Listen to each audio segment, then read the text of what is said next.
Hola, hola, ¿cómo están? Bienvenidos al canal de YouTube Entrenamiento en Áreas Críticas y a la página de Ventilación Mecánica Vento en Facebook. Yo soy Eder Zamarrón y no te despegues porque vamos a ver unos tópicos muy importantes acerca del abordaje del paciente neurocrítico.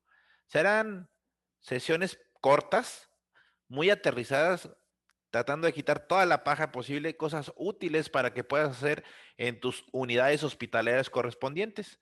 Esta información es para profesionales de la salud que se encuentren con la necesidad de manejar algún paciente neurocrítico, ya sea por alguna situación como traumatismo craneoencefálico, evento vascular cerebral, isquémico, hemorrágico, etcétera. La primera parte de las tres que tenemos es a cargo del doctor Orlando Rubén Pérez Nieto y será lo del manejo del paciente con traumatismo craneoencefálico grave o severo.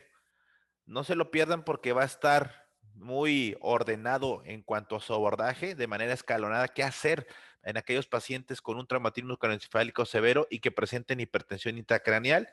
También en la segunda parte, con el doctor Manuel Guerrero, será cómo intubar a un paciente neurocrítico, la secuencia de intubación en este grupo de pacientes, aquí aprenderás cómo realizarla.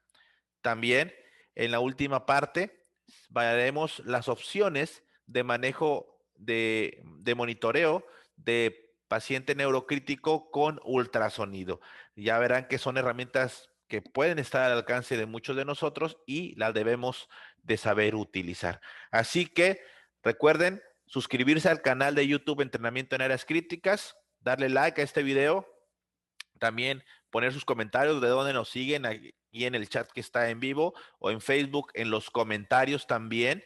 Así que vamos a dar inicio en estos momentos, esperando que se junten la mayor cantidad de asistentes posible, agradeciendo su preferencia por estar con nosotros, con este grupo académico. Recuerden que esto es un contenido académico gratuito para todos ustedes y recuerden que por ahí hay la opción también de las estrellas en Facebook, que los cuales les agradeceremos para seguir creciendo en la página de Ventilación Mecánica Vento. Y pues la manita arriba, la suscripción, activar la campanita en YouTube, nos sirve también para seguir creciendo como grupo. Entonces, sin más, sean ustedes nuevamente bienvenidos para iniciar con estos tópicos. Estamos muy a tiempo, pues todos comiencen a invitar a todos, mándenle un mensajito a todos los que están ahorita ahí en sus hospitales o sus unidades de trabajo para que se unan a esta sesión que va a estar muy interesante.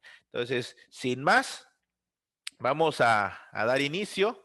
Estamos a punto de empezar con estos tópicos virtuales de neurocrítico en emergencias. Así que los dejo en esta primera charla con mi amigo y mi compadre, el doctor Orlando Rubén Pérez Nieto, que es especialista en urgencias, especialista en terapia intensiva y el tema que desarrollará es abordaje integral en pacientes con traumatismo craneoencefálico severo. Así que a ver este tema, no se lo pierdan y son cápsulas cortas de 20 minutos, así que no se despeguen para que no se les pase nada. Cualquier duda, ahí en los comentarios estaremos atendiéndolos.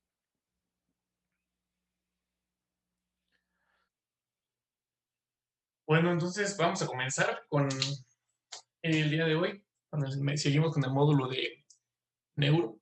Vamos a ver ahora el abordaje inicial en el traumatismo craneoencefálico severo. ¿Ok? Primero, algo súper importante, un paciente que tenga un trauma de cráneo severo es un paciente que llega en estado de inconsciencia, básicamente, o con una escala de coma de Glasgow igual o menor de 8 puntos.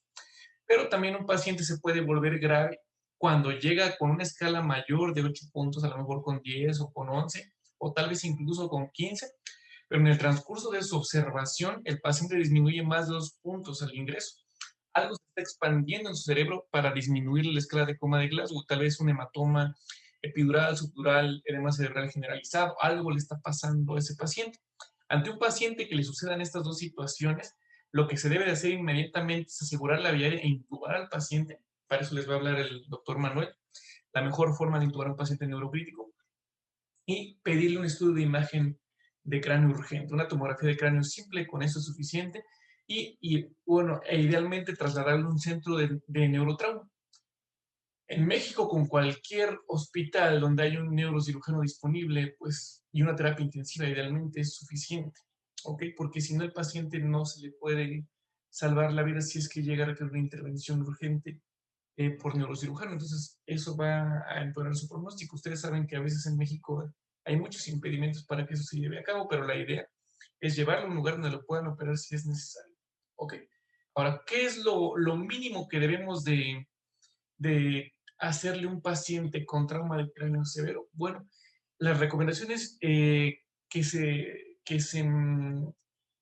proponen en este artículo, esta guía de CITL del 2019, publicada en Intensive Care Medicine, son los siguientes. El paciente con trauma de cráneo severo idealmente tendría que estar ingresado a terapia intensiva, pues de urgencias, pasar tal vez a quirófano de terapia intensiva. Entonces, eso es una prioridad, ¿ok? Le va mejor al paciente que después de ser atendido de forma inicial en urgencias pasa a terapia intensiva, a que si se va a piso de neurocirugía u otra cosa. Una intubación temprana en el caso de que lo amerite, un riesgo menor de 8 puntos o deterioro neurológico de más de 2 puntos, y ventilación mecánica protectora, ayer vimos ese tema. Evaluaciones seriadas del estado neurológico y la reactividad pupilar, ya ver que no tenga datos de crónico hipertensivo con las pupilas, que no tenga midriasis unilateral, o sea, anisocoria, con eso es suficiente si lo estamos checando frecuentemente, elevar la cabecera a 30-45 grados, adecuada analgesia, con el paciente realmente los opioides son los mejores analgésicos para los pacientes graves, pero se pueden combinar con paracetamol o incluso considerar algunos aires en caso de fiebre, por ejemplo, agregada. ¿Okay? Sedación para evitar agitación en movimientos anormales en el paciente, asincronías ventilatorias, etcétera. Manejo de la temperatura. Es prioridad evitar que estos pacientes tengan temperatura arriba de 38 grados porque eso incrementa el mal pronóstico de los pacientes. Aquí dice algo, fíjense, considerar profilaxis anticonvulsiones. Eso ya no se recomienda después de otra guía que salió del manejo de las primeras 24 horas. El paciente con trauma de cráneo severo no se recomienda dar profilaxis anticomicial. Mantener la presión de perfusión cerebral arriba de 60 milímetros de mercurio. Para eso es necesario conocer la presión intracraneal y restarle a la presión arterial media la presión intracraneal para saber cuánto queda de presión de perfusión cerebral.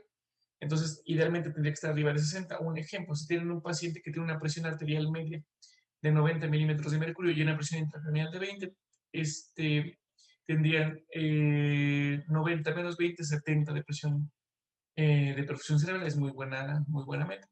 Eso es ideal. Mantener una hemoglobina arriba de 7, antes se consideraban cifras mayores, como de 10 gramos por decilitro, actualmente con 7 es suficiente. No empeora el pronóstico del paciente. Evitar la hiponatremia, porque la hiponatremia genera más edema cerebral, que posible el madrazo por sí mismo. Iniciar el retorno venoso, o sea, evitar la hipovolemia. 1, 2, acomodar la cabeza para que no haya problemas de obstrucción del flujo venoso. Y te les voy a demostrar qué es lo que sucede cuando la acomodamos mal. Tal vez un catéter mal puesto también puede incrementar, empeorar el retorno venoso del paciente. Y esto no es necesario completamente, colocar una línea arterial para checar la presión sanguínea del paciente, pero si está disponible, podemos poner una línea arterial y medir la presión arterial de forma continua. Mantener siempre una saturación arriba del 94%, eso es prioridad, ya lo vimos también ayer. Insertar una línea central, porque estos pacientes van a requerir bastante tiempo hospitalizados, entonces con toda la técnica de asepsia y disepsia hay que ponerle una línea central al paciente y en un mundo ideal considerar siempre el CO2 exhalado para mantenerlo en medias. ¿Cuál va a ser la meta de la presión intracraneal ya colocado un catéter de presión intracraneal que se tendría que colocar en el área de urgencias? Es mantener una presión intracraneal debajo de 20 a 22 o algunas guías dicen hasta máximo 25 milímetros de mercurio. Idealmente estaría abajo de 20 milímetros de mercurio nuestra meta de todos los pacientes para evitar que el cerebro sufra alteraciones por la presión intracraneal. Mantener una presión de perfusión cerebral, ya les dije, más o menos 60 milímetros de mercurio, más o menos 60-70 es una buena meta y con una distensibilidad del cerebro mayor al 5%. O sea, que la presión intracraneal pueda variar y regresar a su forma, a su presión original sin tantos cambios. Sí, pero sin que no haya cambios sostenidos de la presión incrementada a nivel intracraneal. Hay muchos tipos de catéteres que se pueden poner en el paciente. Tenemos subdurales, tenemos epidurales. Sin embargo, el estándar de oro es el intraventricular porque nos sirve como diagnóstico de presión intracraneal elevada y nos sirve como tratamiento al drenar líquido cefalorraquídeo del paciente si es que esto es posible.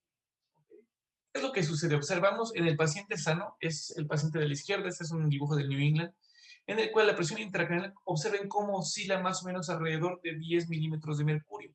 Baja hasta 7 milímetros de mercurio y sube hasta 15 con cada pulsación. Eso es lo normal de la presión intracraneal.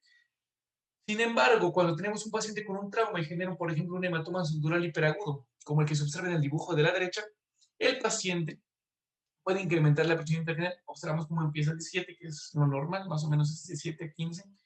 Empieza a incrementar la presión intracraneal, observen en la gráfica de abajo, 10, 15, 20, 25, hasta llegar a 30 milímetros de mercurio de presión intracraneal, por lo que se va a ver comprometida ahora la circulación cerebral y puede generar pues isquemia cerebral, edema cerebral, etcétera, y mal pronóstico para ese paciente si esa presión intracraneal se permanece sostenida de forma continua por varios minutos. Entonces, quedamos que el catéter se tendría que poner en el área de urgencias. Aquí estamos nosotros colocando un catéter de presión intracraneal. Yo no soy neurocirujano, soy urgenciólogo intensivista y pues nos han entrenado para colocar este tipo de catéteres. Entonces, la invitación es para que todos nos entrenemos a cómo colocarlos. Realmente la colocación es bastante sencilla, es taladrar el cráneo del paciente, colocar el catéter. El más fácil de colocar sería, según, pues realmente un intraparenquimatoso, un epidural, pero el estándar de oro es intraventricular. Entonces, esto obviamente requiere entrenamiento, no es así, pero todo el mundo lo podemos hacer, todo el mundo nos podemos entrenar sin mayor problema. Ustedes ven cómo este paciente, al momento de colocar el catéter, empezamos con una presión intracraneal de 36 milímetros de mercurio, o sea, es alto. Hay que darle tratamiento y observen cómo en las horas baja esta presión intracraneal, pues idealmente abajo de 20 milímetros de mercurio. Ahora, ya intubado nuestro paciente y colocado nuestro catéter de presión intracraneal, que sería lo ideal, hay que mantener metas de oxigenación y CO2. Esas las vimos ayer en la clase. La meta de CO2 es normocapnia, más o menos de 35 a 38 milímetros de mercurio, de saturación arterial de oxígeno entre 94 y 97%, y de presión arterial de oxígeno 60 a 100 milímetros de mercurio, para mantener una adecuada oxigenación cerebral y mantener un CO2 normal que nos evite complicaciones como estas. Si incrementamos la frecuencia respiratoria del paciente y le generamos hipocapnia, vamos a tener isquemia cerebral agregada, más grave por el golpe por sí mismo. Si al paciente le disminuimos la frecuencia respiratoria de forma anormal, vamos a generar hipercapnia y esto va a generar mayor vasodilatación y más edema cerebral que ya traía por el golpe del paciente. Vamos a complicar la situación. Entonces, idealmente de forma inicial normocapnia. Solamente en casos de emergencia podríamos incrementar frecuencia respiratoria, generar una hipocapnia leve, solamente en caso de que se nos esté muriendo el paciente. Vamos a verlo más adelante. Ahora, intubado el paciente, idealmente colocado un catéter de PIC, verificando la oxigenación y dióxido de carbono del paciente, que hay que hacer elevar la cabecera. ¿Cuánto? 30 a 45 grados sobre la horizontal y con la cabeza neutra en medio de la cama, sin que esté inclinada hacia un lado o hacia otro. ¿Por qué? Para favorecer el retorno venoso que viene del cerebro, que viene de las yugulares.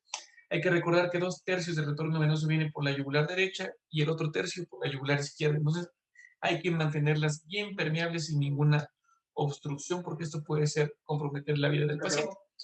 Aquí observamos cómo al bajar la cabecera del paciente por debajo de 30 grados incrementa la presión intracraneal. Empezamos con 7 milímetros de mercurio, va bajando la cama, 8 milímetros de mercurio, 9 milímetros de mercurio, y eso sigue incrementando porque estamos cometiendo un error al nosotros bajar la cabecera del paciente. Va a subir hasta 18 milímetros de mercurio la presión intracraneal solamente por la posición. Ese es un paciente con trauma de cráneo severo. Entonces, hay que colocarlo, ya quedamos, entre 30 a 45 grados. Este paciente, porque ya tiene la presión intracraneal controlada, pero un paciente que tuviera 20, pues la presión incrementaría más, 25 o 30, nada más por el hecho de tenerlo en una posición anormal. Ahora observamos lo siguiente. Este es un ultrasonido de la vena yugular. La vena yugular es esta imagen que se encuentra en medio justamente de la imagen ultrasonográfica y tenemos un catéter de presión intracraneal en el cual está marcando 8 milímetros de mercurio. Esta vena yugular, como ustedes pueden observar, está permeable, pero vamos a ver qué sucede si alguien llega a comprimir de forma anormal la vena yugular. Observen.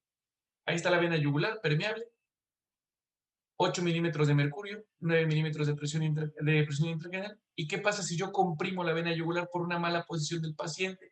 O tal vez por un catéter que está muy grande. Y vean cómo incrementa luego la presión intracraneal hasta 11, 12 milímetros de mercurio. Nada más por la compresión yugular. Suelto la yugular se permeabiliza y vean cómo baja inmediatamente la presión intracraneal nuevamente. Entonces son cosas que, aunque ustedes no las puedan ver porque tal vez no todos tenemos catéteres de presión intracraneal, deben de saber que el paciente debe estar colocado por lo menos a 30 grados sobre el horizontal y con las yugulares libres, con la cabeza neutra. Sumamente importante. A veces esos pequeños detalles son a veces mucho más importantes o tienen más repercusión que algunos otros que le ponemos más atención. Y esta es una evaluación de la compliance cerebral o de la sensibilidad cerebral. Observen cómo este paciente tiene 18 milímetros de mercurio de presión intracraneal. Voy a hacerle una maniobra de compresión yugular y lo que va a suceder es que al comprimir la vena yugular, vean cómo empieza a incrementar la onda. Fíjense lo que va a suceder. Incrementa el nivel de la onda, 19 milímetros de mercurio, 20 milímetros de mercurio de presión intracraneal, suelto la yugular e inmediatamente baja la presión.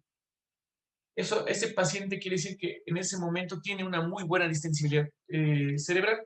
El paciente que yo le comprimo las yugulares o le modifico el CO2 y se sube la presión intracraneal y se mantiene elevada, es un paciente que ya está tenso en el cráneo, el cerebro está tenso y va a ser de muy mal pronóstico. Tal vez tendríamos que hacer más medidas para bajar la presión intracraneal. ¿Qué analgesia le vamos a poner? Recuerden que todos los pacientes graves deben tener idealmente analgesia. Si está intubado el paciente, obviamente con mayor razón. Los analgésicos recomendados son los opioides, se pueden coadyuvar de paracetamol para disminuir la dosis total requerida.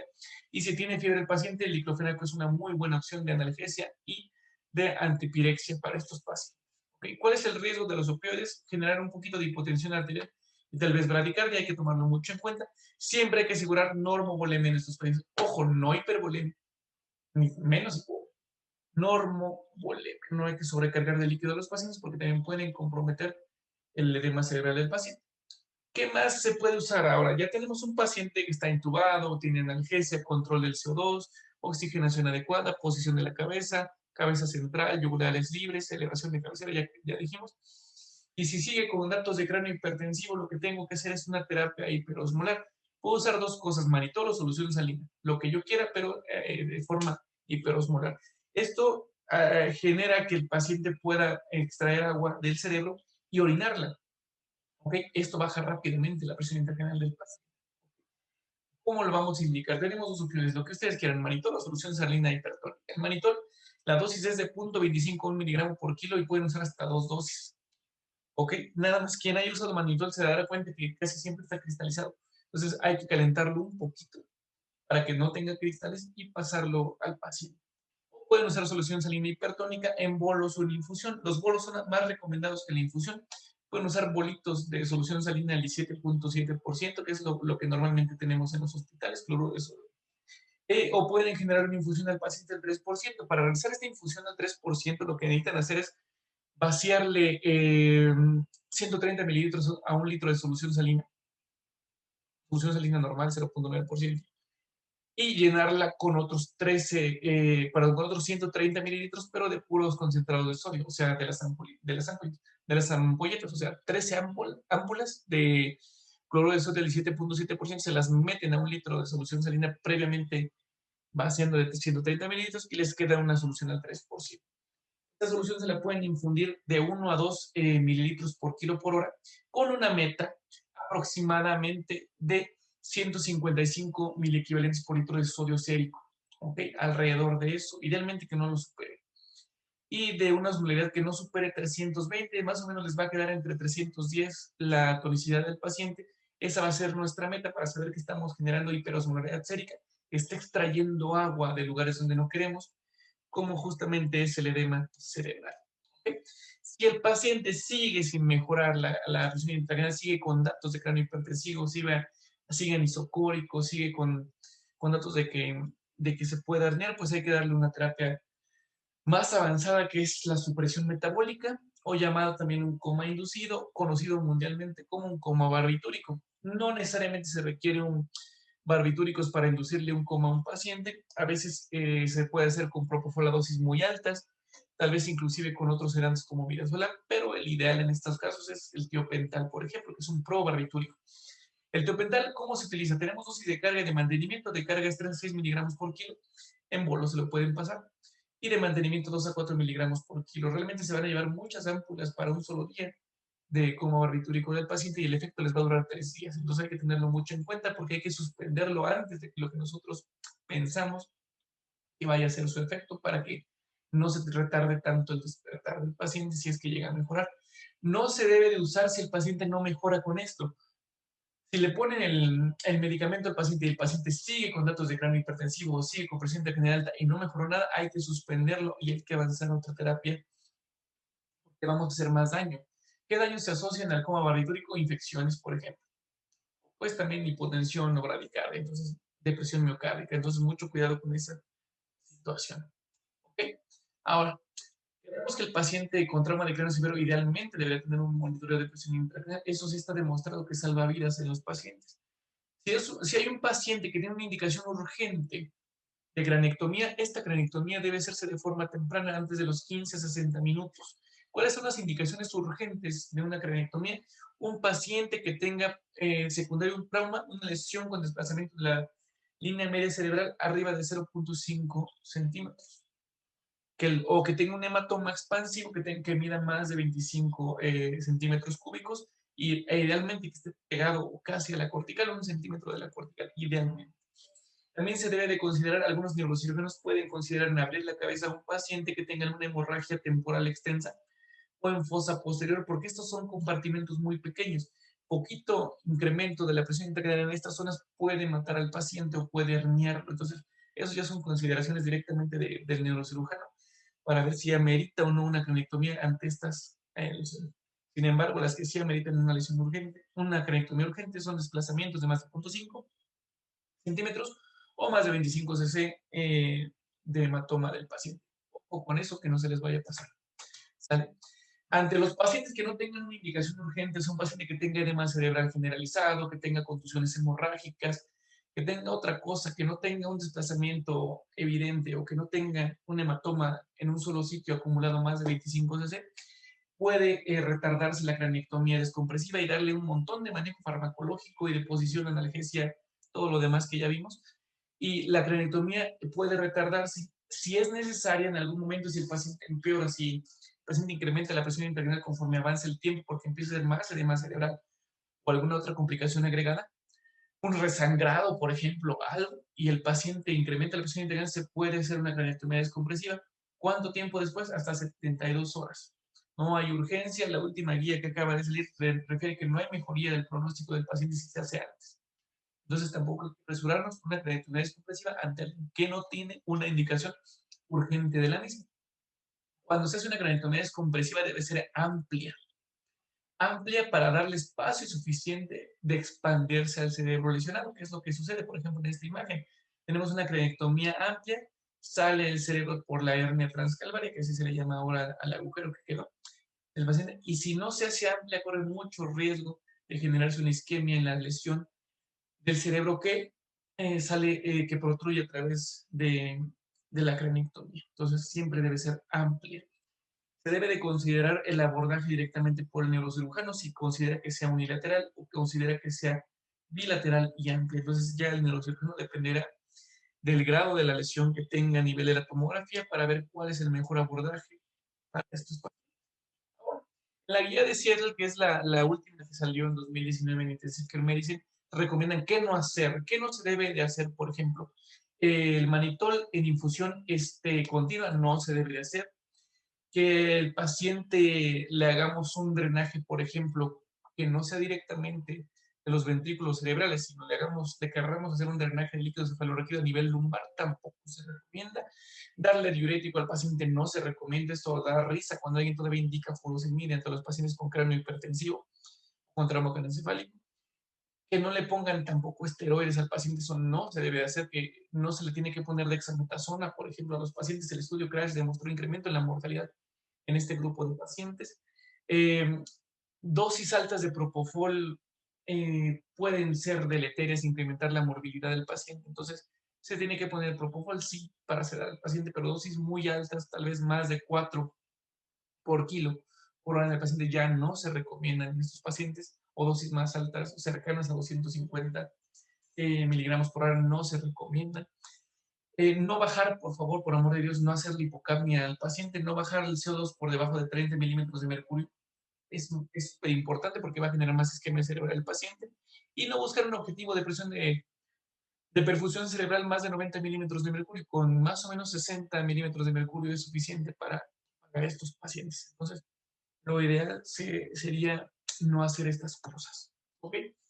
¿Qué sí se recomienda? Empezamos con ciertos paquetes de tratamiento. Es el paquete más recomendado para el paciente con trauma de cráneo severo. Mantener una presión de perfusión cerebral entre 60 y 70 milímetros de mercurio. Incrementar la analgesia para disminuir la presión intracraneal. ¿Por qué? Porque si no tenemos una adecuada analgesia, puede incrementar el tono adrenérgico del paciente y eso genera el incremento de la presión intracraneal. Se debe incrementar la sensación para bajar la presión intracraneal, ¿no? Básicamente para dormir bien al cerebro, para evitar mayor daño y mayor consumo de oxígeno.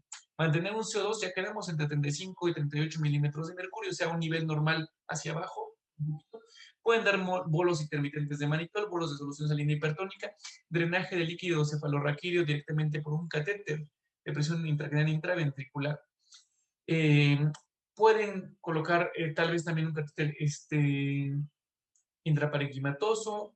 Aquí todavía les comentaba, decía profilaxis anticomicial, que ya no se recomienda actualmente, y considerar monitoreo electroencefalográfico en el caso de sospecha de convulsiones o de estatus epiléptico no convulsivo. ¿Okay? Ahora, si el paciente no mejora con estas medidas de forma inicial, ¿qué podemos hacer? Si se nos está herniando el paciente, empieza a tener datos de TEA de Cushing, por ejemplo, ¿qué podemos hacer? Pues generarle un poquito de hipocapnia leve. No nos podemos bajar menos de 32 milímetros de mercurio, 32, 33, 34, 35 es una cifra adecuada de rescate ante un paciente que se nos esté muriendo por hipertensión intracraneal. Podemos considerar el uso de bloqueo neuromuscular, aunque la evidencia aquí ya empieza a ser muy baja. El bloqueo neuromuscular ya podría generar un poquito de disminución de la presión intracraneal, pues podría ser, pero realmente ya la evidencia empieza a hacer empieza a bailar un poco, ¿ok? Podríamos incrementar o disminuir la presión intracraneal con el afán de bajar, perdón, la presión arterial media con el afán de bajar la presión intracraneal. Hay veces cuando el paciente ya perdió la autorregulación cerebral, la presión intracraneal va a ser completamente dependiente de la presión arterial media. Entonces podemos jugar con la presión arterial media, subirlo, bajarla con el afán de modificar nuestra presión intracraneal. Eso es lo que podríamos hacer junto con los vasopresores o inotrópicos que requiere el paciente. Acuérdense que cuando sedamos un paciente se nos baja la presión arterial media, entonces a veces tenemos que iniciar vasopresores con estos pacientes. Ya lo último, si el paciente no mejoró con todo esto, el coma barbitúrico es una opción con tiopental, por ejemplo, o con pentobarbital. Y si no mejora, pues rápidamente una craniectomía descompresiva secundaria. Eso sería lo ideal. Hipotermia leve que dice 35 a 36 grados, bueno, se recomienda, sin embargo, el estudio Euroterm desde 2015 demostró que no hay beneficio en general hipotermia al paciente hasta 33 grados, por ejemplo, y lo que sí incrementa es el riesgo de hemorragia. Cuidado con esa situación. Bien vigilado el paciente, pueden hacerle un poquito de hipotermia, lo que siempre hay que evitar siempre es la hipertermia y la fiebre en estos pacientes. Ya hechas nuestras medidas, ¿qué debemos de vigilar al paciente? Que el paciente, si el paciente está, por ejemplo, en vías de mejoría, que inclusive ya pasaron los días, mejoró la hipertensión intracraneal, el paciente tal vez ya alguien lo operó, y lo estamos despertando, no sé, queremos que el paciente mejore. ¿Cuáles son los datos que nos hablan de empeoramiento clínico? Bueno, que el paciente otra vez empiece a tener algún déficit motor, una disminución otra vez de la escala de coma de Glasgow, que empiece otra vez con nueva misocoria, que tenga un déficit motor focal, que nos hable de que tal vez tenga una lesión en algún sitio específico, que vuelva a hacer triada de Cushing, o datos de herniación, pues ese paciente rápidamente tenemos que actuar nuevamente. ¿En quiénes sucede esto? Pacientes que hagan edema cerebral maligno, paciente que iba mejorando y de repente, ¡pum!, hace edema cerebral generalizado, es mucho riesgo para la vida de ese paciente. Un paciente que genera un resangrado, tal vez tuvo un trauma de cráneo severo, Por ahí a alguien se le ocurrió mantenerlo en hipotermia, le bajó la temperatura, y el paciente por la hemorragia había sangrado bastante y también hizo plaquetopenia, por ejemplo, o prolongación de tiempos de coagulación, y el paciente de repente empeora, tal vez tiene un resangrado inmediato. Mucho cuidado con ese paciente. ¿Qué le hacemos? Pues las mismas medidas que ya vimos hace rato, pero pueden hacerlo antes de que nos muera el paciente si tiene datos de herniación. Otra vez, una hiperventilación para una hipocapnia moderada, leve, hasta 32 milímetros de mercurio, bolos de soluciones hipertónicas, una nueva tomografía de cráneo rápido y considerar tal vez una nueva intervención quirúrgica del paciente. Mucho cuidado con esta situación. Por último, el doctor Jones Van Zandt sacó este artículo que se llama Pone una gorrita de fantasma al paciente, una Ghost Cap, que nos habla de control de la glucosa, por ejemplo, mantener al paciente más o menos entre 110 y 180 miligramos por decilitro de glucosa. Hay que evitar siempre los episodios de hipoglucemia, sobre todo en un paciente neurocrítico, pero también la hiperglucemia. Es muy importante que no nos haga hiperglucemia el paciente. Hemoglobina, mantenerla arriba de 7 gramos por decilitro, ya quedamos. Oxígeno, saturación de 94-97%. Un sodio, hay que evitar la hiponatremia, hay que mantener normonatremia en los pacientes o incluso considerar hipernatremia como meta terapéutica de la solución hipertónica y del manitol.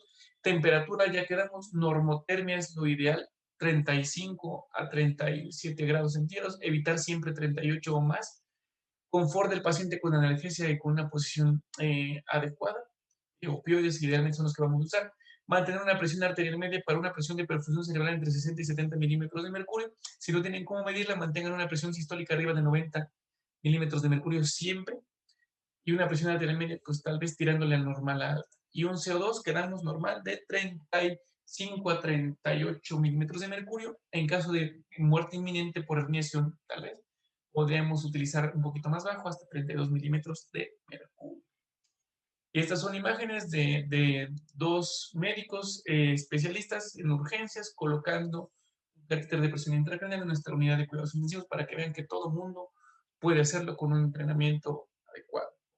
Esa es la invitación, a entrenarnos, seguimos capacitando y seguimos con el sistema que sigue, con el doctor Manuel Guerrero, que les va a decir cómo intubar de forma ideal a un paciente neurocrítico, y después con el doctor Edgar Samar. Gracias.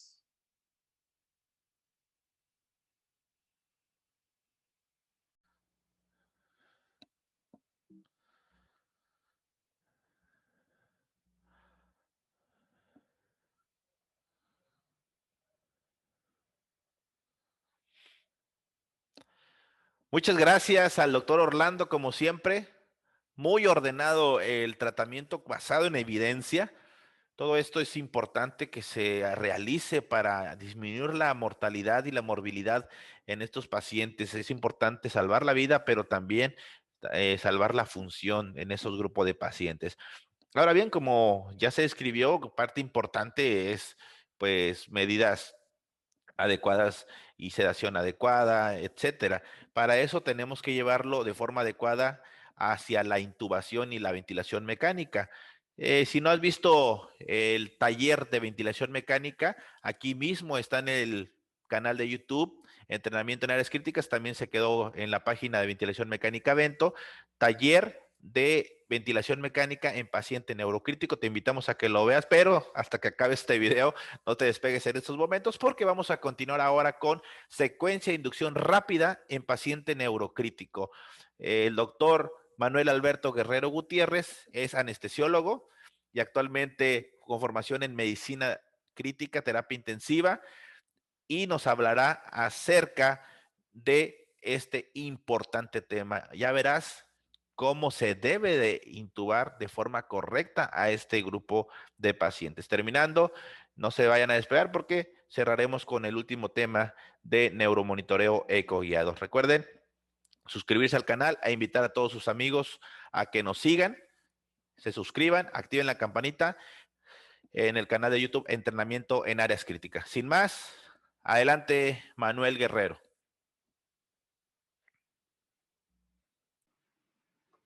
Hola amigos, bienvenidos. Mi nombre es Manuel Guerrero, soy anestesiólogo. Me encuentro realizando medicina crítica en el INCAN Y el día de hoy les vengo a hablar de un tópico muy importante y que nunca va a pasar de moda, la secuencia de inducción rápida en el paciente neurocrítico. Un paciente que nadie nos vamos a escapar de tratarlo y que es el día a día de muchos. Como introducción, hay que recordar la hipertensión intracraneana es la presión intracraneal mayor de 20 minutos de mercurio, pero sostenida por más de 5 minutos. Esto puede crear morbilidades muy importantes en el paciente, incluso una mortalidad mayor al 50%. Y hay que recordar, la presión de perfusión cerebral se obtiene de dos variables, la PAM, la presión arterial media, por lo cual nuestro paciente no debe encontrarse hipertenso durante el evento periintubación, y la presión intracraneal, de la cual vamos a obtener una presión de perfusión cerebral normal dependiendo de 50 a 90, en quien más menos, manteniéndolo en un rango aceptable de 60, vamos a estar en muy buenos parámetros, ¿no? Vamos a obtener distintos escenarios de abordaje de la intubación, pero nos vamos a enfocar en el que está en rojo, la secuencia de intubación rápida, ¿no? Todo el evento perintubación es muy trascendente, ¿no? Porque el intubar nada más se encuentra aquí en el medio, pero desde la vía aérea, mantener la ventilación, valorar si el paciente en realidad requiere la agresión de la intubación, una buena evaluación, los distintos escenarios que nos vamos a encontrar, como aquel que se encuentra con lesión cervical, que es de mucho cuidado en la intubación, y todo lo que conlleva en el post. Como hemos visto, tenemos dos grandes vías aéreas difíciles. La anatómica, que es la más abordada y estudiada por distintas escuelas, aquella que te dicen que la mnemotecnia Lemon, distintas, aquel 332, todo aquello para saber si se va a encontrar difícil el evento de introducir el tubo. Sin embargo, hay otra que es poco estudiada y que es igual o más importante, la vía aérea difícil fisiológica. ¿Por qué? Observamos el monitor, el paciente está bradicárdico, está hipotenso, afortunadamente tiene una saturación, y algo muy importante que vamos a hablar durante toda la presentación, que es el CO2.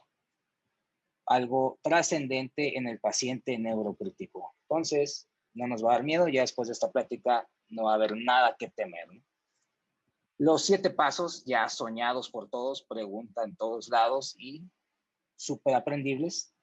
7P, planificación, preoxigenación, pretratamiento, inducción y parálisis, posición del paciente, comprobar el tubo y los cuidados post-intubación. Empezamos desde el primero, preparación. Tener siempre nuestro instrumental necesario, ¿no? 1, 2 o 3 tubos, una guía. En caso de ventilaciones de rescate, una cánula de Guedel. Revisar que el laringo sirva, por Dios, ¿no? Si no hay videolaringo, no pasa absolutamente nada. Tener cojines si queremos acomodar, darnos posición, estetoscopio, etcétera, ¿no? Todo lo necesario para poder abordar bien al paciente, ¿no? Ahora, describiendo cada una de ellas, la preoxigenación, manteniendo a nuestro paciente de 92 a 96% de saturación de oxígeno, con eso estamos absolutamente bien. Si con eso lo logra con unas puntas nasales, con una mascarilla, no hay necesidad de quitarle todo y colocarle la bolsa válvula mascarilla y empezar a embucearlo. No, con eso está logrando nuestras metas. Y mantenerlo en normocapnia. Todo esto es muy importante y también dependiendo de nuestra altura, ¿no? Así como menciona el artículo del doctor Pérez Padilla, que se va ciudad por ciudad, no es lo mismo Tijuana a nivel del mar que Toluca o aquí en la Ciudad de México, ¿no? Entonces, desde ahí podemos empezar con nuestras metas, garantizándolas una por una. Tengo el material necesario ya y estoy con una buena oxigenación. ¿Qué pasa si empiezo a hiperventilar a mi paciente? Hay que recordar que el CO2 es trascendental en el paciente neurocrítico. Si lo empiezo a hiperventilar, voy a barrerle el CO2, voy a crearle hipocapnia y eso me va a crear isquemia en los vasos cerebrales. Si lo empiezo a ventilar cada que me acuerdo, eso puede traerle retención de CO2, hipercapnia y edema. Por eso, la manera que sea posible obtener un CO2 o un ETCO es muy importante en el paciente neurocrítico. Ahora, el pretratamiento, aquí vamos a venir a muchos mitos urbanos, ¿no? Los fármacos que son nuestros pilares, fentanilo, yo no le niego a nadie el fentanilo, desde 0.5 a 2, 3 microgramos se menciona para la secuencia de inducción rápida, más generoso a veces en el paciente electivo, sin embargo aquí es urgencia. Previene el reflejo simpático y la histéresis, ¿no? Histéresis es darle el tiempo que haga el efecto clínico el medicamento, porque muchas veces le pasan el medicamento, inmediatamente meten en la lengua y dice, ay, se taquicardizó y todavía está duro, no sirven los fármacos. No, hay que recordar la farmacología, hay que darle tiempo al tiempo. Dice un amigo por ahí, no es tanto la dosis, es el tiempo que le des al fármaco. Y mi mejor amiga, estos dos van de la mano así siempre conmigo, la lidocaína de 1 a 1.5 miligramos por kilo de peso, mitiga el reflejo laringio, no hay evidencia de que disminuya la presión arterial media, por lo tanto hay que recordar la fórmula, PAM menos PIC no va a representar un impacto en la presión de perfusión cerebral y por lo tanto no va a ocasionar más daño y nos va a ayudar bastante en nuestro evento perintubación. Inducción y parálisis neuromuscular, el mejor de todos, ¿no? El más avalado por la ASA, el propofol, ¿no? Así como le dicen la lechita. 1 a 2 miligramos por kilo de peso. La verdad es que tengo años utilizando nada más 1 miligramo por kilo. Nos pegan un manazo en las razas y decíamos 2 por kilo. Y la verdad, no había cambios hemodinámicamente que repercutieran si lo pasábamos despacio y a 1 miligramo por kilo. El etomidato, 2 a 3 miligramos por kilo de peso. La ámpula viene de 20 miligramos. Tiopental, tengo mucho tiempo sin verlo. 2 a 4 miligramos por kilo de peso es bastante violento con los cambios hemodinámicos. Hay que tenerlos con cuidado. Si tiene la mano, no está proscrito de ninguna manera. Y aquí viene un medicamento muy satanizado en la secuencia de inducción rápida en el paciente neurocrítico, que es la ketamina. Es un bloqueador en MDA disociativo muy importante, hay que recordar eso, por eso se recomienda utilizarlo siempre con un hipnótico. De 2 a 4 miligramos por kilo para la inducción. Este medicamento primariamente fue creado para el uso veterinario en el 56, posteriormente en el 64 ya se utilizó en humanos. Contiene 2 isómeros, el S y el R. El S es el que es más potente que el R. Tiene muchos mitos y leyendas. Se dice que incrementa la presión intracraneal, que crea efectos deleterios sobre el cerebro. Probablemente alguien tuvo ahí una mala cirugía, una mala experiencia, lo publicó y se satanizó. Así. ¿Quién hizo todo esto? Fue la ketamina. ¿Neta? ¿Es en serio? Vamos a ver si es cierto que la ketamina es tan mala como dicen, ¿no? Entonces, en Neurocritical Care, en el 2020, este artículo dedicado nada más a desmentir todas aquellas mala fama de la ketamina, están bolos de ketamina contra lo tradicional. No hay evidencia de daño. Un bolo de ketamina contra lo basal. No hay evidencia de daño. Infusión de ketamina versus sufentanil, no hay diferencia del daño en la presión intracraneal y en la presión de perfusión cerebral. Igual ketamina versus sufenta, no hay. Ketamina versus la basal, de la presión intracraneal, no hay. Ketamina contra fentanilo, sí hubo un incremento moderado, sin embargo, no representó ningún daño. Bolos de ketamina versus bolos de fentanilo, no hay diferencia entre los grupos, no representa ningún daño. Y ketamina versus propofol, la ketamina no fue asociada con muerte o daño neurológico en las metas y no representó ningún daño. Por lo tanto, la ketamina no pasa nada, ya hay que quitarnos esa idea de la cabeza, es muy segura, lo malo es que es escasa, pero si la tenemos a la mano, y sobre todo en tiempos de escasez que estamos, hay que utilizarla, ¿no? La succinilcolina, otro medicamento satanizado, ¿no? Es un bloqueador neuromuscular despolarizante.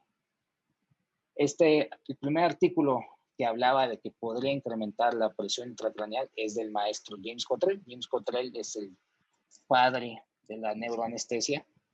es el Vince Lombardi de los anestesiólogos, incluso el premio del mejor anestesiólogo se llama como él. La dosis para secuencia de inducción rápida es de 1.5 miligramos por kilo de peso. Hay literatura que dicen 1, sigue siendo, y difícilmente veo que lo tumben, es el gold estándar. ¿Cuál es un bemol que tiene? Es difícil de conseguir, pero si está, es excelente. Hay que cuidar siempre sus efectos deleterios clásicos, que es la hipercalemia, puede provocar hipertonía maligna, etc. Aquí podemos ver el estudio original de James Cottrell del 94, cómo al administrar la succinilcolina él se dio cuenta que el paciente fasciculaba y aumentaba la presión intracraneal. Sin embargo, esto no creaba un efecto deleterio sobre la presión de perfusión cerebral, por lo tanto, pues es de Judah. Él dijo que necesitan más estudios, pero de 1994 al 2001 hubo un terror enorme para la succinilcolina en el paciente neurocrítico. En este metaanálisis no encontraron asociación y en el 2018 Cottrell se dio la tarea de sacar un comunicado en el anestesiología diciendo que totalmente seguro. El rocuronio, tan amado por todos, este es un bloqueador neuromuscular no despolarizante, se encuentra de mayor disponibilidad que la succinilcolina a dosis de secuencia de inducción rápida de 1.2 miligramos por kilo de peso, que equivalen a 4 dosis efectivas y es reversible.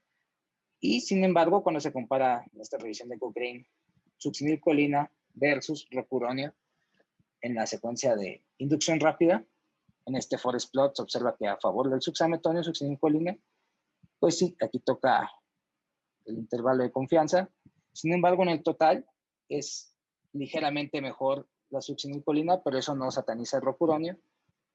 Y los dos son muy seguros para el paciente neurocrítico, ¿no? Entonces, cualquiera de los dos en el contexto de secuencia de inducción rápida son muy apropiados, ¿no? Algo muy importante, una maniobra que nos va a ayudar tanto a intubar más fácil al paciente y en el paciente neurocrítico, la pura posición, elevación de 30 a 45 grados nos va a disminuir la presión intracraneal. Hay artículos que dicen 5, hay artículos que dicen 10 milímetros de mercurio, dependiendo su grupo de población, de su hospital, etcétera, ¿no? Tan solo elevar la cabecera. Aquí en el estudio de Muñoz y Venturi del 2015, ellos decían que era la maniobra más apropiada y la primera que se hacía, incluso la hacía el grupo de enfermería, el corazón del hospital, ¿no? A unos los colocaban en plano y a otros a 30 grados, ¿no? Al final tuvieron mejor desenlace los pacientes que se colocaron en 30 a 45 grados, ¿no? Y son recomendaciones por parte del Neurocritical Care de las nuevas guías. Por lo tanto, es lo nuevo utilizarlo. Pues no diría de nuevo, pero sí es lo mejor. Y no necesariamente se ocupa poner para intubar miles de sábanas y cobijas. En el IMSS ni hay sábanas ni cobijas. Con la pura cama, darle posición, como se observa aquí, y como lo hace la alumna de Eder Zamarrón y su equipo. Esto ya está un poco obsoleto, antiguo, hacerlo totalmente en supino. Fíjense cómo todo mal. La cuesta, le quita la mascarilla, puntillas, lo que traiga, y lo empieza a bucear. Y a veces el paciente está despierto, imagínense.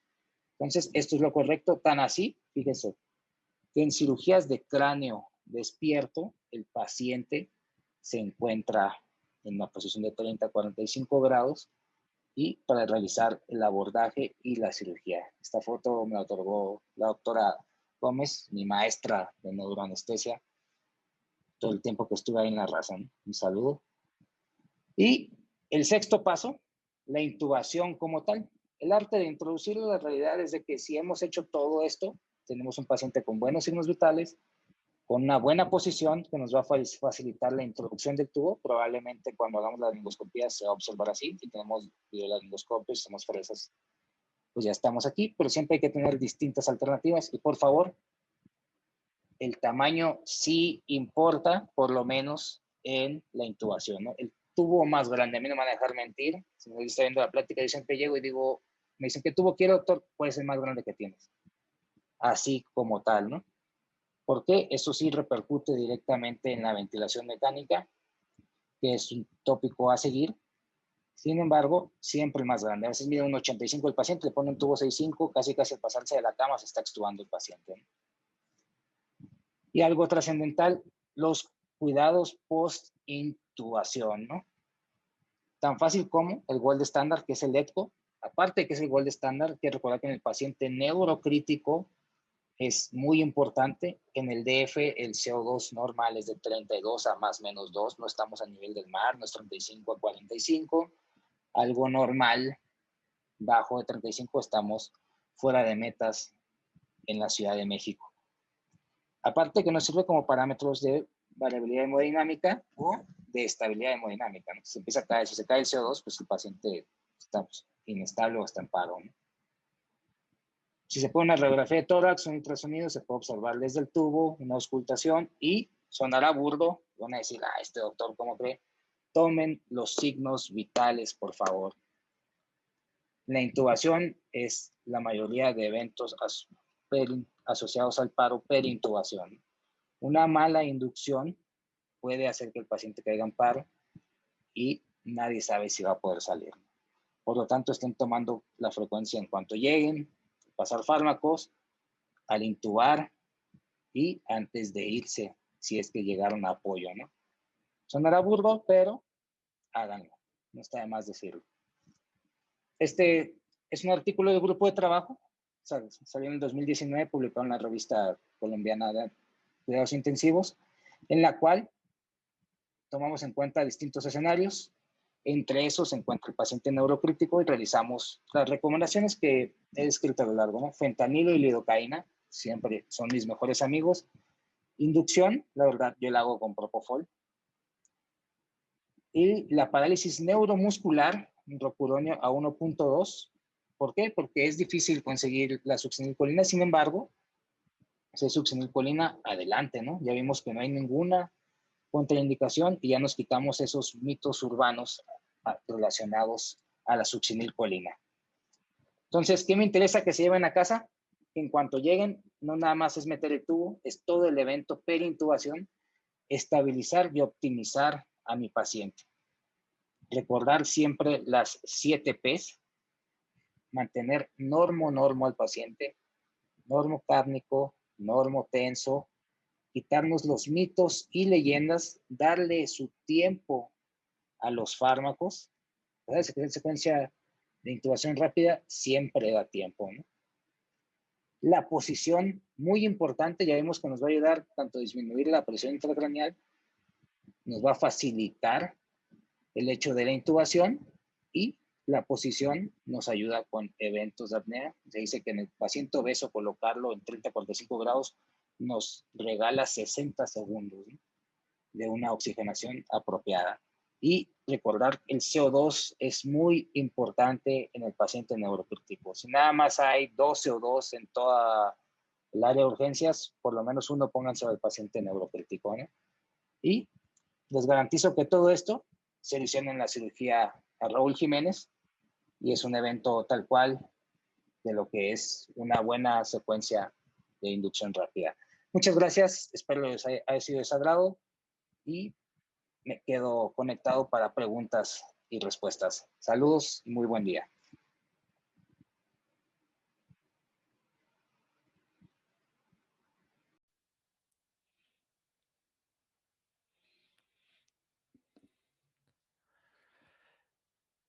Listo, para ahí estamos atendiendo sus comentarios. Gracias a todos los que nos siguen en México, fuera de México, Centro, Sudamérica. Estamos muy contentos, inclusive por ahí en otras partes del continente. Pongan sus comentarios de dónde nos siguen, qué les ha parecido las charlas, qué otros temas quisieran que abordáramos a posteriori en estas plataformas de YouTube, Entrenamiento en Áreas Críticas, y en Facebook, Ventilación Mecánica Avento. Muchas gracias por su preferencia. Estamos por terminar, no se vayan a despegar, el tema estará a mi cargo. Yo soy Eder Zamarrón, soy urgenciólogo intensivista y vamos a hablar de una situación bastante común que se debería llevar a cabo, que es el neuromonitoreo ecoguiado. Así que, pues, continuamos sin más. La pregunta ¿es útil en emergencias o es factible también agregaré yo el neuromonitoreo guiado por ultrasonido, pues yo les hago siempre o les pongo en la situación de un paciente que llega con estado de choque. Tal vez llega con una pielonefritis y tiene un choque séptico, con los datos que nos han dado, el paciente está con llenado capilar retardado y está hipoperfundido. Y entonces un compañero le dice, oye, ¿y qué tal si le checo la presión arterial al paciente? Y tú le dices, no es necesario. Yo así, nada más de forma empírica voy viendo cómo le manejo los líquidos, cómo le manejo sobre todo vasopresores y etcétera. Con eso me la llevo. Yo creo que hasta para muchos de ustedes es hasta risorio esta situación, ¿no? Lo mismo es manejar un paciente neurocrítico. Es decir, manejar a un paciente neurocrítico sin medirle la presión intracraneal o al menos estimarla, es como manejar a un paciente con estado de choque sin tomarle la presión arterial. Por lo tanto, los objetivos siempre es identificar a aquel paciente que tiene la presión intracraneal elevada y también saber que es útil la ecografía en estos casos y pues ya vemos que también es muy importante estar actualizados en el manejo que vimos previamente. Ahora bien, la hipertensión intracraneal es aquella presión que se mantiene por más de 5 minutos, o sea, permanente de forma elevada de forma permanente más de 5 minutos, con más de 20 milímetros de mercurio. ¿Por qué? Porque entre más tiempo pase elevada la presión intracraneal y con más cantidad de este aumento, entonces su pronóstico será peor. Eso es importante que siempre lo tengamos en cuenta. Es importante recordar la doctrina autoridad de Monroe Kelly, que es contenido y continente. El contenido, pues, es sangre, tejido cerebral y líquido cefalorraquídeo, y el continente, pues, es una bóveda ósea, es hueso, ¿no? Poco deformable. Entonces es importante que también lo tengan en cuenta. El aumento de alguno de estos tres componentes aumentará la presión intracraneal. Cuando existe esto, por ejemplo, por el edema cerebral, por una hemorragia de cualquier tipo, hematoma subdural, hematoma epidural, contusiones hemorrágicas, evento vascular cerebral, etcétera, aumentará la presión intracraneal. Por lo tanto, nosotros debemos asegurar que se mantenga una buena presión de perfusión cerebral. ¿Para qué? Para que no exista peor pronóstico en cuanto a secuela y mortalidad como tal. Es importante entonces saber que la fórmula para calcular la presión de perfusión cerebral es la presión arterial media menos la presión intracraneal y debe de mantenerse alrededor de 60 milímetros de mercurio para asegurar una buena llegada de sangre, como dicen al cerebro, como dicen por ahí, una buena llegada de agua al tinaco. Pero, pues, para saber la presión de perfusión cerebral necesitamos saber cuánto tiene de presión intracraneal. No es nada más aumente la presión arterial para que mejore la presión de perfusión cerebral. Necesitamos nosotros medir la presión intracraneal o al menos inferirla.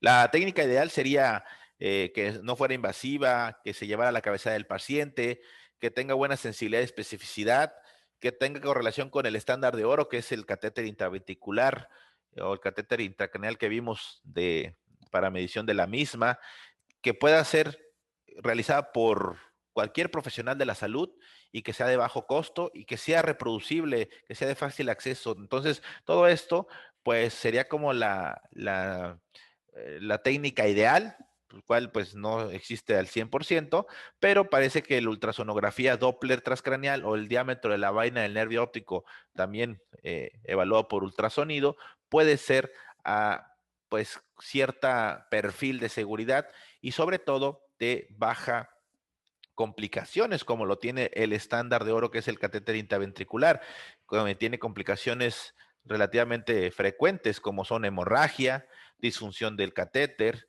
infecciones asociadas al mismo, y las contraindicaciones para colocarla, como pacientes con trombocitopenia severa o con coagulopatía. Estos, pues, no se beneficiarían de la colocación del mismo, traería más riesgo que beneficio.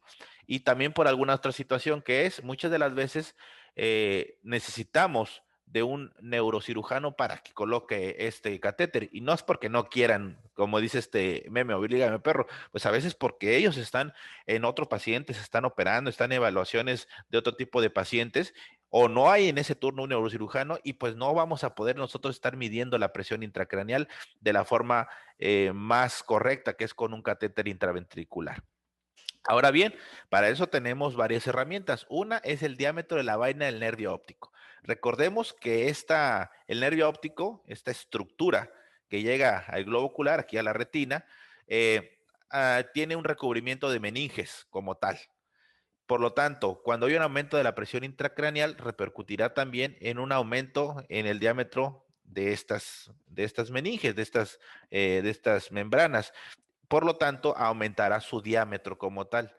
Los primeros estudios fueron en tomografías, ahí fue donde se descubrió que pues, al aumentar la presión intracraneal repercutía de forma indirecta en aumento del diámetro de la vaina del nervio óptico, y después se fue utilizando por ultrasonido con su equivalencia. Recordemos, en la mayoría de los estudios en revisiones sistemáticas marcan que aquel paciente que tenga menos de 5 milímetros de mercurio de diámetro de la vaina del nervio óptico, entonces equivaldrá a una presión intracraneal menos de 20 milímetros de mercurio, es decir, no hay hipertensión intracraneal.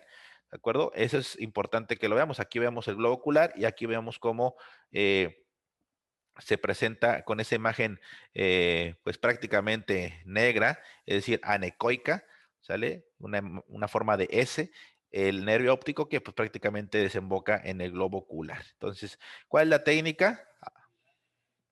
Aquí les vamos a dejar el video que está aquí mismo en el canal de YouTube, por si lo quieren repasar, y también esta grabación quedará guardada. Ahí vamos a dejar que corra el video para que lo veamos. Una utilidad importante en los servicios de urgencias o en áreas críticas es la medición del diámetro de la vaina del nervio óptico, que al final de cuentas es una extensión del sistema nervioso central, y la dilatación de este diámetro indica hipertensión intracraneal con un corte entre 5.6 milímetros hacia arriba, más de 20 milímetros de mercurio de presión intracraneal, ya sea traumática o no traumática, y se hace con un traductor lineal, es decir, de alta frecuencia, con un poco de gel y sobre el globo ocular. Se puede hacer de forma vertical o de forma horizontal. Se saca el diámetro, el nervio óptico, se pone frizz, no tardamos ni siquiera 30 segundos y entonces hacemos la medición. Si gustas acercarte un poco, a partir de donde nace el nervio óptico, en la retina,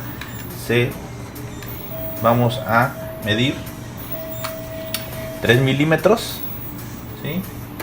Y de ahí es el punto de referencia para hacer de forma horizontal un trazo y medir el diámetro de la vaina del nervio óptico, que no debe de ser mayor de 0.56, en este caso es 0.43 centímetros. El paciente no tiene hipertensión intracraneal. Es una forma de screening rápida con sus limitaciones, pero de forma inicial es bastante útil. Entonces, este método es con una curva de aprendizaje baja. Solamente tenemos que evitar las insonaciones prolongadas para que no causemos una lesión por calor. Eso es lo único que hay que tener en cuenta, y se hace relativamente en menos de un minuto esta medición. No tendría por qué llevar más, es sencilla. Mucha literatura marca que de forma bilateral, 3 mediciones en cada ojo, aunque esto es más para llevar a los protocolos, el promedio de 3 mediciones en un ojo, el promedio de 3 mediciones en un ojo, y luego el promedio de ambos promedios, aunque esto es más para los estudios. En la práctica clínica, con una buena curva de aprendizaje, podríamos realizarlo una sola ocasión. El corte que más te dice que sí puede tener hipertensión intracraneal es más de 5.6 milímetros, ¿de acuerdo? Algunos cortes marcan como 5 como tal, inclusive algunos 4.8. Lo que es cierto es que el nervio óptico sirve, el diámetro de la vaina del nervio óptico sirve para decir que el paciente no tiene hipertensión intracraneal con mucha seguridad, pero no tanto para decir que sí la tiene. Si el paciente tiene negativo este valor, menos de 5, entonces casi aseguras que no tiene hipertensión intracraneal. Si tiene más de 5, o sobre todo más de 5.6, se recomienda hacer evaluaciones ahora sí ya más profundas, como el catéter intraventricular en medida de lo posible o inclusive un Doppler transcraneal. ¿Cuál es la limitación? Que no correlaciona con descensos rápidos de PIC.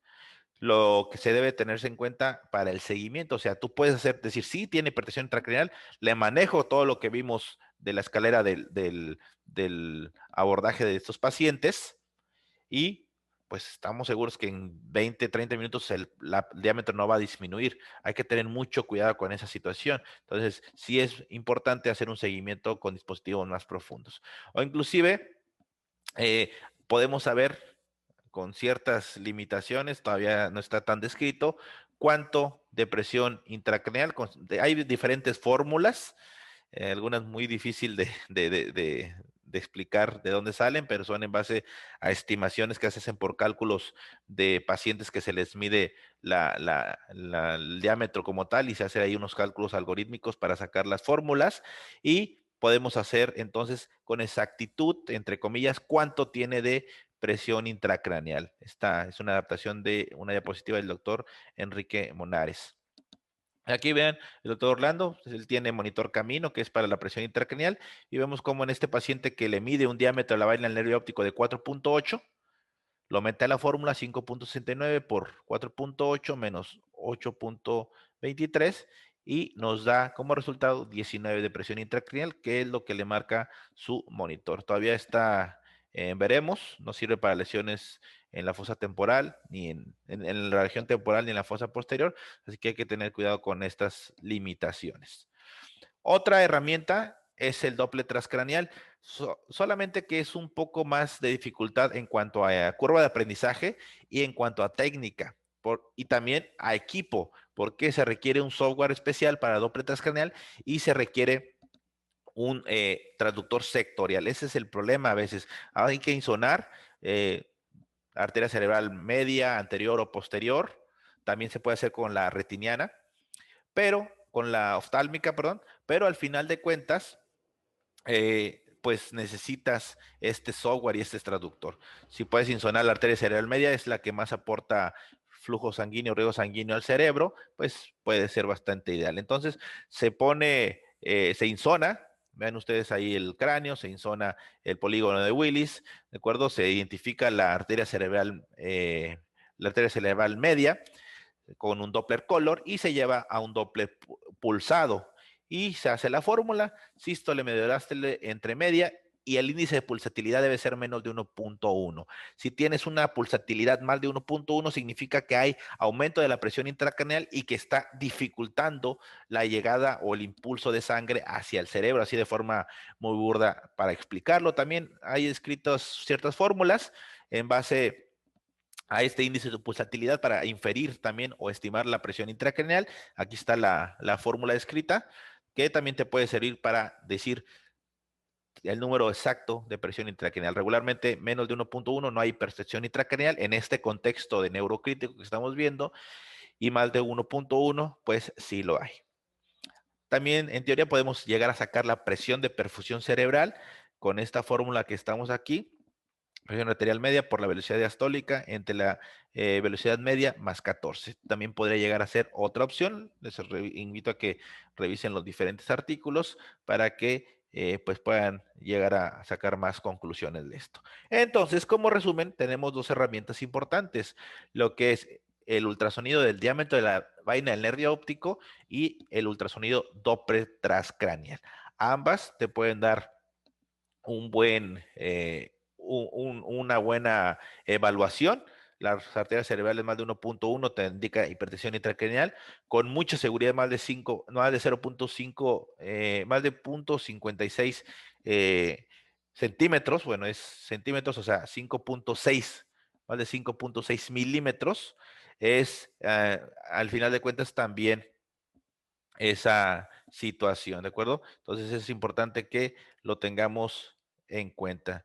Aquí sería 0.56 centímetros a 5.6 milímetros, ¿vale? Entonces es importante que lo tengamos en cuenta.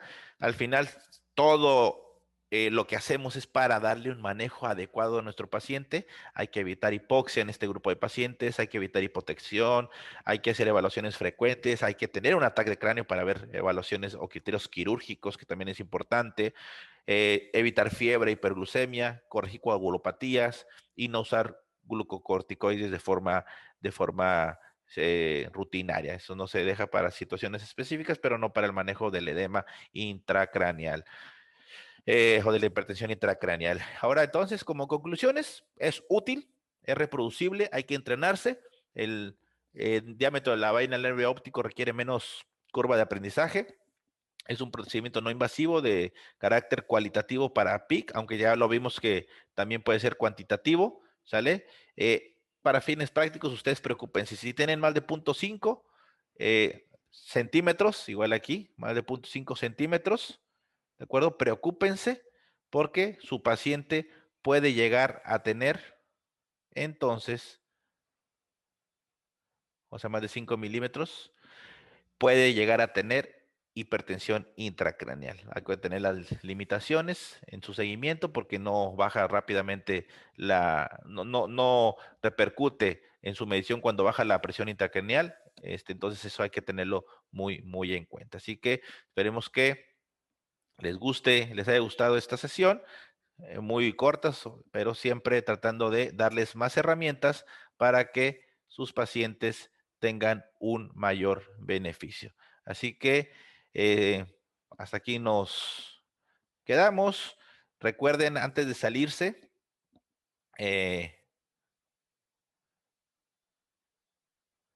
déjenos su like. Por favor, déjenos su like. Voy a dejar de compartir aquí. Denos seguir en la página de Ventilación Mecánica Vento. Díganos qué qué otros temas quisieran. Esperemos que estos temas o tópicos de neurocríticos les hayan servido. Por ahí tenemos más sorpresas, muchas más sorpresas para todos ustedes, pero los leemos, le estamos contestando ahí sus dudas y esperemos, como les digo, que haya sido de su agrado estos tópicos de paciente neurocrítico en situaciones de emergencia. Les mando un saludo y nos vemos en el siguiente video. Bye.